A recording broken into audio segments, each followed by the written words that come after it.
Hey math class. Okay, today we're going to look at multiplying fractions. And I actually think that multiplying fractions is way easier than adding and subtracting them. So you'll probably like this a lot better, excuse me, than adding and subtracting. Even though we've kind of got those taken care of, multiplying is really easy in comparison. And so unlike with adding and subtracting, where I recommended that you write everything vertically, with multiplying I recommend that you write it horizontally like this. And so you'll kind of see why that becomes important. At this stage though, it's easy. It makes it easy for me to see that I multiply my top numbers together and my bottom numbers together. And that's it. That's all that I do. And if they're vertical, I know I lied. If they're horizontal, if they're written this way, then I can easily see that I need to multiply these two numbers together and those two numbers together. So let's do that. 2 times 4 is 8. 3 times 5, 15. Okay, so now I have this answer. I have to think to myself about my two questions, right? Question number 1, is it a proper fraction? And in this case, yes, it is. Smaller number is on top, so it's a proper fraction. Is it reduced down as far as it can go? So again, in order to do that, I got to find my greatest common factor, right? So here are the factors of 8. Here are the factors of 15. I think that's all for 15, but none of them are the same, right? The only one they share in common is 1, so I know that this is reduced down as far as it can go. Let's look at another example, because you're probably thinking to yourself, oh my gosh, it can't just be that easy, and it really kind of is. It really kind of is that easy. Here I have 4/5 times 5/8.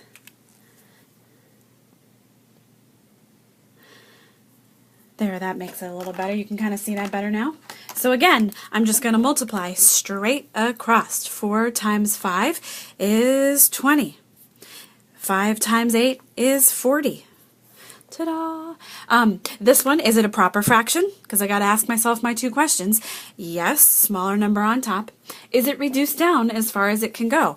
20 over 40. No, it's not. And in fact, for this one, I can use the 0 rule, where I just cross out the zeros. It's like I'm dividing by 10, and all that I'm left with then is 2/4. Is that reduced down as far as it can go? Nope. They're both even, so I can divide out 2. 2 divided by 2 is 1. 4 divided by 2 is 2. So I can see that 4/5 times 5/8 equals 1/2. So if you didn't want to do all of this reducing work in a problem, there is a way around it, because like these are kind of all nice neat numbers, you know, 20 over 40. Those are kind of big, but I can still sort of deal with them. If you don't want to deal with all of this reducing stuff, then you can do what's called cross-canceling. And let me get a couple of examples here for that. And we'll talk about what that means. So cross-canceling, I want to look at, again, you need your numbers in the horizontal direction here. I want to look at the numbers that are diagonal from each other. Okay? I think I wrote this problem down wrong. Because I could say, gosh, I can just multiply across, and 9 times 8 is 72, and my bottom number is whatever 16 times 15 is. That's a super huge number. I don't really want to have to deal with anything that big. Or I can cross-cancel within the problem, okay? So let me show you how we do that. We will, again, look at the ones diagonal from each other, and I'm literally going to pick numbers out of the sky. I'm looking for the factor that they have in common, but it doesn't have to be anywhere in this problem. So this first one, if I look at 8 and 16, they have a lot of factors in common. They have 2, they have 4, but they also have 8. And so I'm going to say to myself, okay, what's 8 divided by 8? That is 1. What's 16 divided by 8? That is 2. Okay, so that one's really easy because the number was like right there.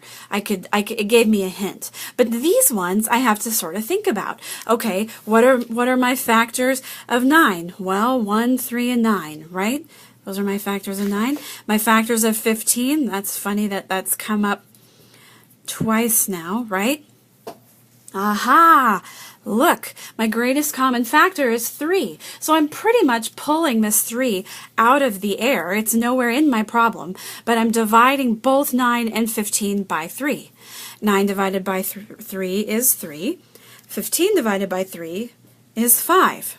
And so I write down the number that I have left. You hopefully saw me do that. And now I'm going to multiply those new numbers that I've created to find my new top and bottom number. So 3 times 1, 3. 2 times 5, 10. There's my new fraction, my answer.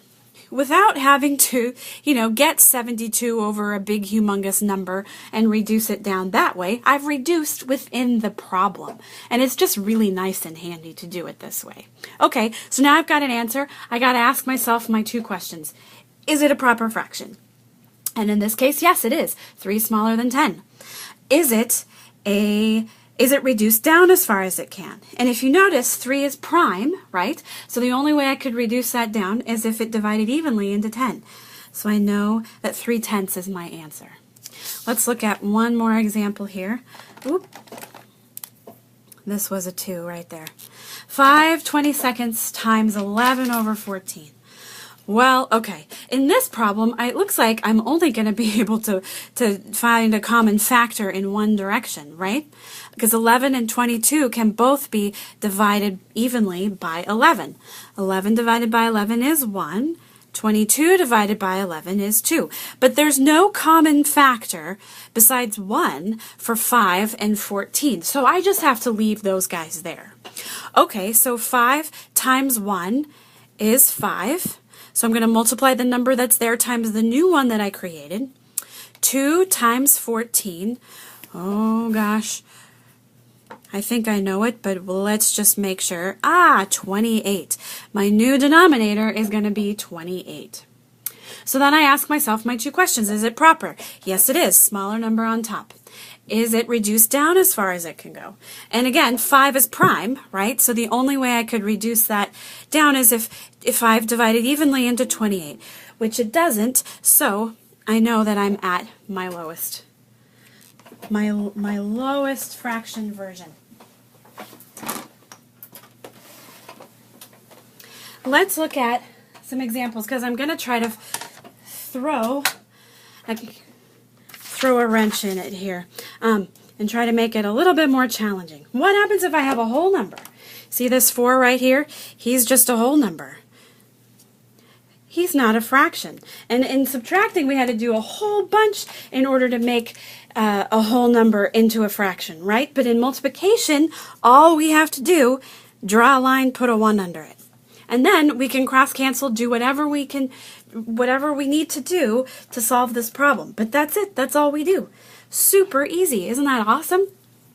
So now this one, there's nothing that I can cross-cancel, so I'm just going to multiply straight across. This becomes my top number. This is my new bottom number. So 4 times 3 is 12. 1 times 7 is 7.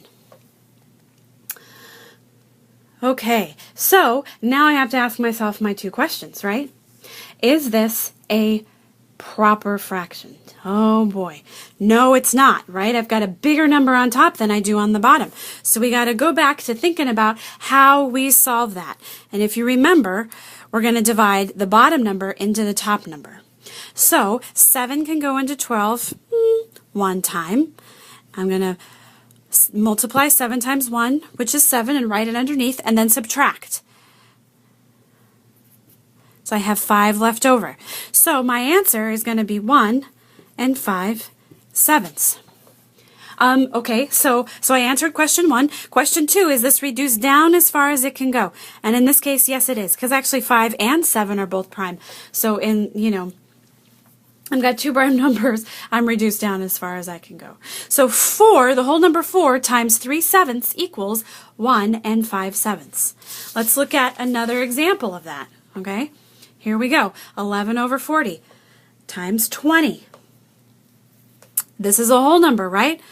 All I have to do, draw a line, put a 1 under it. and then I can solve. I can cross cancel in everything, whatever I need to do. Well, 20 and 40, I can divide 10 out of both of those, right? 20 divided by 10 is 2. 40 divided by 10 is 4. But oh my gosh, I still have two even numbers. I'm going to divide out 2 out of both of them now. 2 divided by 2 is 1. 4 divided by 2 is 2. So there, I didn't get to my greatest common factor right away, but that's all right. I can still cross cancel as many times as I need to reduce it down in the problem as far as I can go. Okay, so now I'm going to take this 11, because I can't cross cancel anything this way, right? 11 times 1 is 11. 2 times 1 is 2. And so here is my new answer, right? 11 over 2. Question 1, is that proper? And again, no, it's not. So I have to come over here, divide my bottom number into my top number. 2 can go into 11 5 times. 2 times 5 is 10. I'm going to subtract and find my remainder. So what this tells me is 5 1/2. I'm going to scooch that 2 over just a little bit. Right? My whole number becomes, or the number on top of the bracket becomes my whole number. My remainder becomes the top of my new fraction. The bottom number stays the same. And that's reduced down as far as it can go, right? Because I've got 1 over 2. 1 over something means it's reduced down. So I know that 11/40 times 20, the whole number 20, equals 5 1/2. We're going to look at some more examples of multiplying fractions in the next video.